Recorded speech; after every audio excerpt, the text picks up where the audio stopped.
அரசியல் கைதிகளின் விடுதலையை வலியுறுத்தி இன்றைக்கு நாங்கள் அனைவரும் இங்கு கூடியிருக்கிறோம்.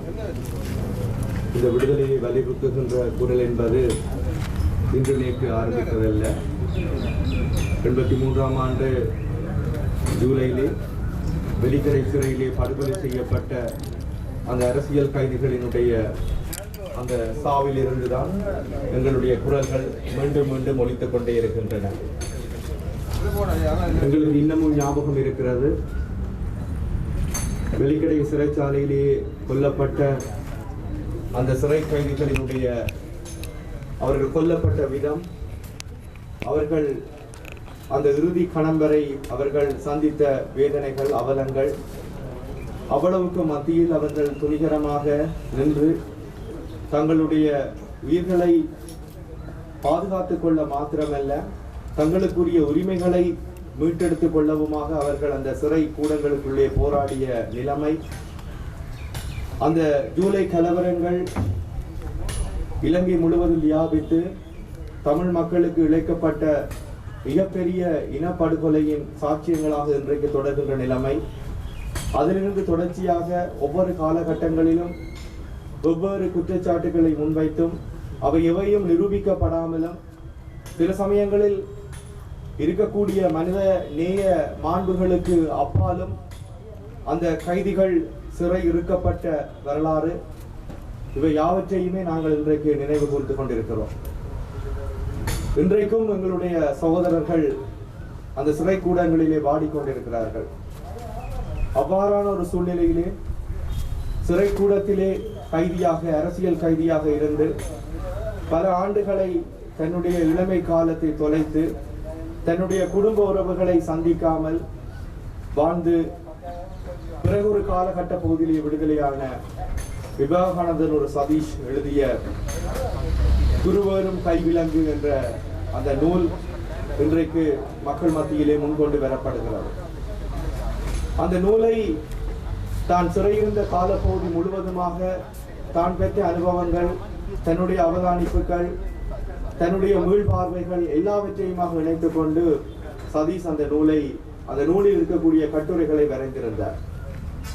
அந்த கட்டுரைகள் பலவும் பல வெளியீடுகளிலே இடம்பெற்றாலும் கூட அவை ஒன்று சேர ஒரு துருவரும் கைவிலங்காக அவை ஒரு பொதுமைப்படுத்தப்பட்டு இணைக்கப்பட்டிருந்த போது அந்த கட்டுரைகள், அந்த அவருடைய பார்வைகள், அவருடைய அவதானிப்புகள், அவருடைய அனுபவங்கள் சொல்லி சென்ற செய்திகளினுடைய கனதி மிக அதிகமாக இருந்தது.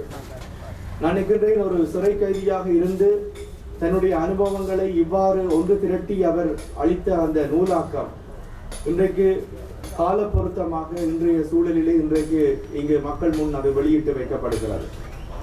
உண்மையில் சதீஷ் இந்த நூலை யாழ்ப்பாண பல்கலைக்கழகத்திலே வெளியிடுவதற்கு அவர் எங்களுக்கு ஒரு விண்ணப்பத்தை தந்திருந்தார். அதற்கான காலம் கனிந்து வருகின்ற போது அந்த கால பொருத்தத்தையும் விட, அந்த இட பொருத்தத்தையும் விட இன்றைய பொழுது மிக பொருத்தமாக இருக்கிறது. ஏனென்றால் அரசியல் கைதிகளின் விடுதலைக்காக நாங்கள் போராடி கொண்டிருக்கின்ற போது, எங்களுடைய சகோதரர்கள் இன்னமும் அந்த சிறைக்கூடங்களிலே வாடிக்கொண்டிருக்கிற போது, அவர்களுக்கான குரலாக நாங்கள் ஒலிக்க வேண்டிய ஒரு முக்கியமான பொது தளத்திலே கூடி நின்று இந்த நூலை நாங்கள் வெளியிட்டு வைப்பது என்பது நினைக்கிறேன் மிக பொருத்தமானது. இந்த நூல் கொண்டிருக்கக்கூடிய விடயதானங்கள் மக்கள் மத்தியிலே கொண்டு செல்லப்பட வேண்டும். இன்றைக்கு அரசியல் கைதிகளாக இருப்பவர்களுடைய துயரங்கள், அந்த அவலங்கள், அவை யாவுமே மக்களுடைய செவிகளிலே ஒலிக்க வேண்டும். அதற்கு இந்த நூல் நிச்சயமாக ஒரு முக்கியமான கருவியாக அமையும். இந்த நூலை இன்றைக்கு நாங்கள் மக்கள் மத்தியிலே முன்கொண்டு வருவதிலே, உண்மையில் அந்த சந்தர்ப்பத்திலே அந்த நூலை ஆக்குவதிலே அவர் அந்த சிறை கூடத்திலிருந்து எனக்கு ஒரு விண்ணப்பத்தை தந்திருந்தார். அதற்கான முன்னுரையை எழுதி தரும்படி அந்த நூலை, அந்த அவருடைய கட்டுரைகளை படித்துவிட்டு என்னால் அந்த முன்னுரை எழுத முடியாமல் இருந்தது. அவ்வளவு அந்த அவர் எழுதிய ஒவ்வொரு அந்த சொற்களிலும், அந்த வாக்கியங்களிலும், அந்த பக்கங்களிலும் இருந்த அந்த வேதனையும் அந்த உரிமை குரலையும் உள்வாங்கிக் கொண்டு அதற்கான முன்னுரையை எழுதுவது என்பது மிக கடினமாக இருந்தது. அதற்கு என்னுடைய வார்த்தைகள் போதாமல் இருந்தது. நான் சொல்லக்கூடிய விடயங்கள் என்னால் போதாமல் இருந்தது.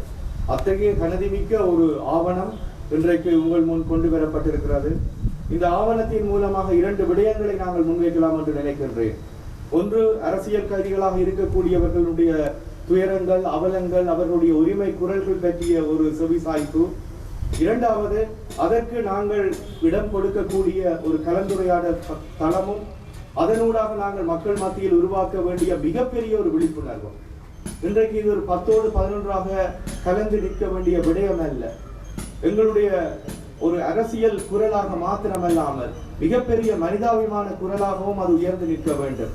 அதற்காக இன்றைக்கு நாங்கள் அந்த நுழைவாயிலே சொல்லப்பட்டிருக்கிற விடயம் போல எங்களுடைய அடையாளங்களை களைந்து நாங்கள் மனிதர்களாக ஒரு மனித நேயத்தின் அடிப்படையிலும் உரத்து குரல் கொடுக்க வேண்டிய கட்டாயத்தை உணர்த்துவதாக இந்த நூல் வெளியீடு அமைந்திருக்கிறது. இந்த நூல் அனைத்து தரப்புகளிடமும் சென்றடைய வேண்டும்.